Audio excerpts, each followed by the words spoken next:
সালাম আলাইকুম। আওয়ামী সরকারের পতন হয়েছে প্রায় 18 মাস। দীর্ঘ সময় ধরে শেখ হাসিনা জনগণের চোখের আড়ালে আছেন।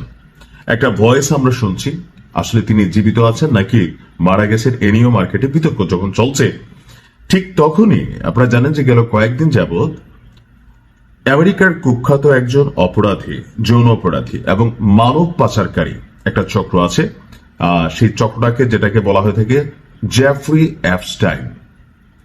সম্প্রতি তার একটা গোপন ফাইল নিয়ে বিশ্বজুড়ে তোলপাড় শুরু হয়েছে, যেখানে পৃথিবীর বাঘা বাঘা অনেক ব্যক্তি, ক্যারেক্টার, তাদেরকে নিয়ে আপনার অনেক ভিডিও, বক্তব্য, অডিও ফুটেজ, অনেক কিছুই আপনার কানেক্ট হচ্ছে।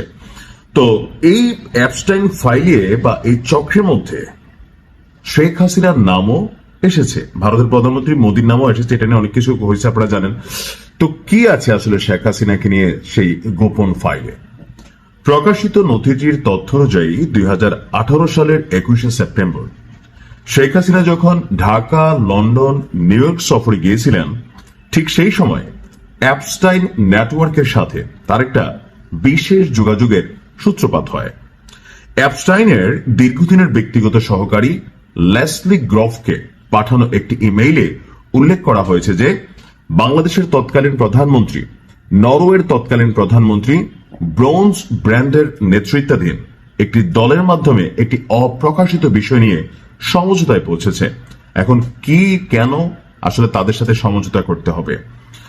রেকর্ডে বিলাট অর্থাৎ দ্বিপাক্ষিক শব্দের ব্যবহার করা হয়েছে যে পর্দার অন্তরালে অত্যন্ত গোপনীয় কোনো বৈঠক বা চুক্তি সম্পন্ন হয়েছিল।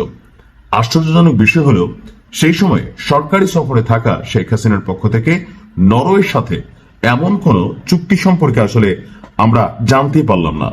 এমনকি টাইম ল্যাপস নিউজ পোর্টাল সহ আপনার কোন দাপ্তরিক নথিতেও এই নরওয়ে বা বাংলাদেশের তৎকালীন প্রেক্ষাপট যেটা নিয়ে, এটা নিয়ে কোনো তথ্যপাত্র নেই। এখন কেন আসলে এই অ্যাপস্টাইনের রাডারে বাংলাদেশ পড়ল? নথিগুলো বিশ্লেষণ করলে দেখা যায় যে অ্যাপস্টাইন এবং তার সহযোগীরা বাংলাদেশকে তাদের স্বার্থ সিদ্ধির চরম ভূমি বানাতে তারা একটা বিশেষ চেষ্টা করেছিল। বিশেষ করে জলবায়ু পরিবর্তন এবং জনস্বাস্থ্য খাতের আড়ালে বড় ধরনের বিনিয়োগের নামে অর্থ পাচার বা অন্য কোনো উদ্দেশ্য ছিল কিনা তা নিয়েও খতিয়ে দেখার সুযোগ রয়েছে।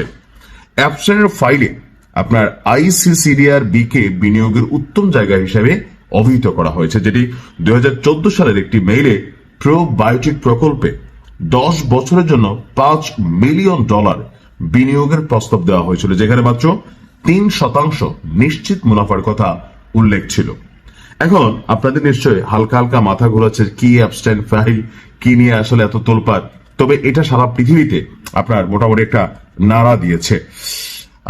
বাংলাদেশি কর্মীদের সাথেও একটা সংশ্লিষ্টতার তথ্য এখানে আসছে, যে অ্যাপস্টাইনের ম্যাসাজ পার্লার এবং বাসভবনে বাংলাদেশি কর্মীদের নিয়োগ দেওয়ার তথ্য আছে এই নথিতে। মামলার অন্যতম সাক্ষী হিসেবে এখানে বেশ কয়েকজনের নাম এসেছে। তবে এগুলো সত্যতা নিয়ে ধরেন এখন আমরা তো জাস্ট শুনছি, তো ডক্টর ইউনুস নিয়ে কোনো নাম আছে কিনা? নথিতে ডক্টর মোহাম্মদ ইউনুসের নামও এসেছে, তবে তা নেতিবাচক কোনো প্রসঙ্গে নয়। কিভাবে আসছে? বিখ্যাত কার্টুন সিরিজ দ্য সিম্পসনসে তার উপস্থিতি, কার্টুনিস্ট ম্যাট গ্রেডিং এর সাথে তার পরিচয়ের বিষয়টি সেখানে উঠে এসেছে।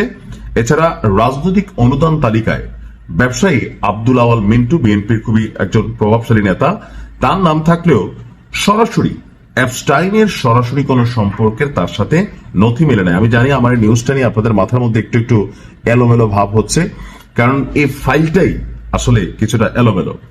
তো বিশেষজ্ঞদের মতে শেখ হাসিনার বাংলাদেশ এমন শাসনামলে বিদেশি লবিস্ট নিয়োগ এবং অন্ধকার জগতের প্রভাবশালীদের সাথে যেই সখ্যতার অভিযোগ ছিল দীর্ঘদিনের, অ্যাপস্টাইন ফাইল তার একটি ক্ষুদ্র অংশ মাত্র। এখন গোপনের সমঝোতা আছে। এখন মূল কথা যদি আমরা বুঝতে পারি, এই অ্যাপস্টাইন ফাইলে শেখ হাসিনার সাথে যেটা আসছে, যে নরওয়ের সাথে একটা গোপন চুক্তি ছিল, এমনকি ওই শাসনামলে সরকারের অনেক বিদেশি অ্যাক্টিভিটিস বা ধরেন লেনদেন, চুক্তি, যেগুলো আসলে যেন প্রকাশিত না হয়, এরকম বড় আকারের কোনো পোর্টফোলিও আকারে কখনো সামনে না আসে, এগুলোর জন্য এই ধরনের যে গ্রুপগুলো আছে বা চক্রগুলো আছে তাদের সাথে লবিজদের মাধ্যমে অথবা ভায়া থার্ড পার্টিতে একটা মিলঝিল মীমাংসার চূড়ান্ত চেষ্টা চালানো হতো। এখন আসলে অ্যাবস্টেন ফাইল থেকে শেখ হাসিনার কি কিছু যাবে আসবে না, এগুলো আপাতত কিছুই যাবে আসবে না। কারণ আপনি নিউজ শোনার পরে আমার বিশ্বাস আপনার মস্তিষ্কের মধ্যে খুব বেশি কিছু ঢুকে না, আপনি চিন্তা করতেছেন আসলে কি নিউজটা, এইটাই আসলে নিউজটা। আমি অনেকক্ষণ এটারে গবেষণা করলাম যে এখান থেকে আসলে পিক করব কোন অংশগুলা। তো আমি যেরকম পিক করছি আপনার মাথাও এলোমেলো, আমারটাও এলোমেলো, অ্যাবস্টেন ফাইলও এলোমেলো, আর এই চক্রটাও এলোমেলো। ভালো থাকুন, আসসালামু আলাইকুম।